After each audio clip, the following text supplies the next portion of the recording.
আসসালামু আলাইকুম। Welcome to my channel নিভান্স মাম্মি। আমি বৃষ্টি বলছি গাজীপুর থেকে। কাছে দূরে যে যেখানে আছেন আশা করি আপনারা সবাই ভালো আছেন। আলহামদুলিল্লাহ, আল্লাহর অশেষ রহমতে আমরাও ভালো আছি। নতুন একটি ভিডিও নিয়ে আপনাদের সামনে চলে এসেছি। আশা করি একটু হলেও আপনাদের ভালো লাগবে। আজকের ভিডিওটি শুরু করেছি মাছের বাজার থেকে। হাজব্যান্ড বাজার থেকে কিছু ইলিশ মাছ নিয়ে আসছে। এই মাছগুলা এখন একটা একটা করে এভাবে পলিথিনে পেঁচিয়ে একটা একটা করে রেখে দেব, তাহলে ইলিশ মাছ স্বাদটা ভালো থাকে, রান্না করলে ফ্রেশ স্বাদটা পাওয়া যায়। ইলিশ মাছগুলো অনেক ছোট ছিল। আসলে এখন ইলিশ মাছের যে পরিমাণ দাম, চাইলেও বড় ইলিশ কেনা সম্ভব না। শুধু মাছ কেন, প্রত্যেকটা জিনিসের দ্রব্যমূল্যের এত ঊর্ধ্বগতি, মধ্যবিত্তদের আসলে চলা অনেক কষ্টকর। এরপরে আমি যে ইলিশ মাছ একটা কেটে নিব আজকে রান্না করার জন্য। আমি কিন্তু মাছ তেমন ভালো কাটতে পারি না। বড় বড় মাছ সবসময় আমি বাজার থেকে আমার হাজব্যান্ড কেটেই নিয়ে আসে, কিন্তু ইলিশ মাছটা আবার আমি নিজেই কাটি। ইলিশ মাছটা কাটতে না আমার খুব ভালো লাগে।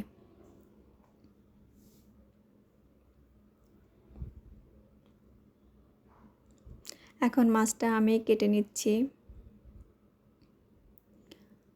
মাছটা কেটে নেওয়ার সাথে সাথে আমি মাছ আজকে পটল দিয়ে রান্না করব। এজন্য অফ ক্যামেরাতে পটল কেটে নিয়েছিলাম, পেঁয়াজ মরিচ। ছেলে যেহেতু এখন ঘুমাচ্ছে, এখন তাড়াতাড়ি কাটাকাটি করে রান্নাটা শেষ করতে হবে।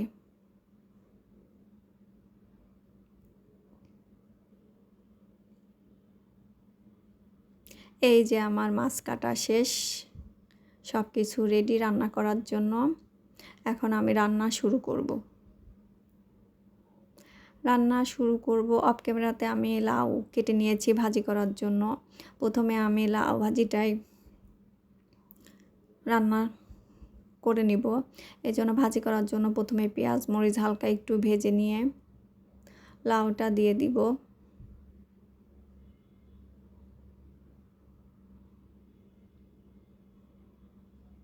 লাউ ভাজিটা খেতে এত মজা হয়েছিল কি আর বলবো। আসলে খাওয়ার পরে তো আমি ভয়েসটা দিচ্ছি, আমার হাজব্যান্ড বলছিল যে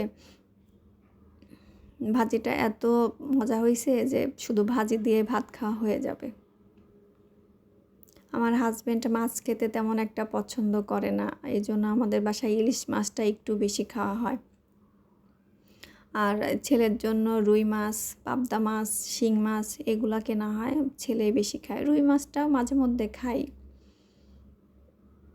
আমি মোটামুটি খাই। হাজব্যান্ড একেবারেই অন্য মাছ খেতে চায় না। এই জন্য আমার ভিডিওতে মাঝে মাঝে আপনারা ইলিশ মাছ দেখবেন। যাই হোক, এখন ইলিশ মাছটা রান্না করার জন্য প্রথমে পেঁয়াজটা আমি একটু হালকা ভেজে নিব। পেঁয়াজ ভেজে এটা উঠিয়ে রাখবো। এর সাথে হালকা একটু জিরা দিয়ে দিয়েছিলাম। জিরা পেঁয়াজ ভেজে বেটে এই মশলাটা আমি রান্নার শেষে দিয়ে দিব। এটাকে আমাদের এলাকায় ভাজনা বলে। উত্তরাঞ্চলের মানুষরা আসলে এরকম করে রান্নার শেষে এই ভাজনাটা দিয়ে থাকে। খেতে কিন্তু অনেক ভালো লাগে।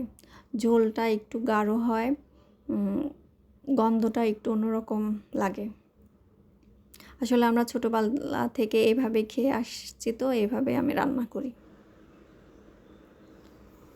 মাছের মধ্যে আমি কুমড়া বড়ি দিব। কে কে কুমড়া বড়ি চেনেন আমাকে কমেন্ট করে জানাবে। এখন পটলগুলা ভেজে নিব। পটলটা হালকা ভেজে মাছ রান্না করলে আমার কাছে খেতে ভালো লাগে। এজন্য এভাবে আমি মাছ রান্নার সময় পটলটা হালকা ভেজে নিই। পটল ভাজার সময় আমি সামান্য পরিমাণ লবণ আর হলুদ দিয়ে হালকা একটু ভেজে নিচ্ছি। রান্না আসলে সম্পূর্ণ আমি আমার নিজের মতো করে করি। আমার আপুরা তো অনেক ভালো রান্না করতে পারেন, আমি আসলে কাউকে শেখানোর জন্য রান্নাটা শেয়ার করছি না। ভুল ত্রুটি হলে ক্ষমার দৃষ্টিতে দেখবেন।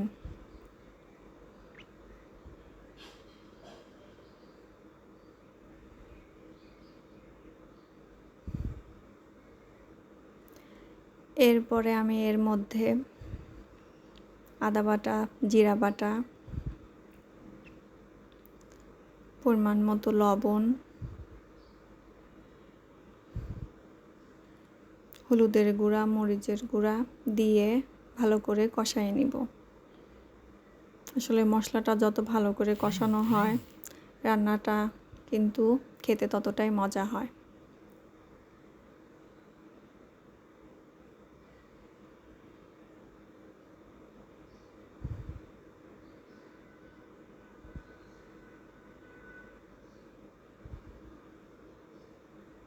আজকের আমি আমার ছেলের জন্য আলাদা রান্না করি নাই, এখান থেকে ইলিশ মাছ নিয়ে ওকে খাইয়ে দিব। ছেলে যেহেতু এরকম খেতে চায় না, এই জন্য ভাবছি এখন আমরা যা খাবো সেটা দিয়ে ওকে খাওয়াবো। বাচ্চারা আসলে খাওয়া নিয়ে যে এত ঝামেলা করে। এর মাঝখানে আমার ছেলের জন্য মালটা কেটে রেডি করে রাখলাম, ও যেন ঘুম থেকে উঠে খেতে পারে। কারণ ওকে আমি 12টার দিকে একটা ফল দিয়ে থাকি। তো কষানো হওয়ার পরে আমি পরিমাণ মতো পানি দিয়ে দিয়েছি। কিছুক্ষণ জাল দিয়ে এখন আমি মাছগুলা দিয়ে দিব।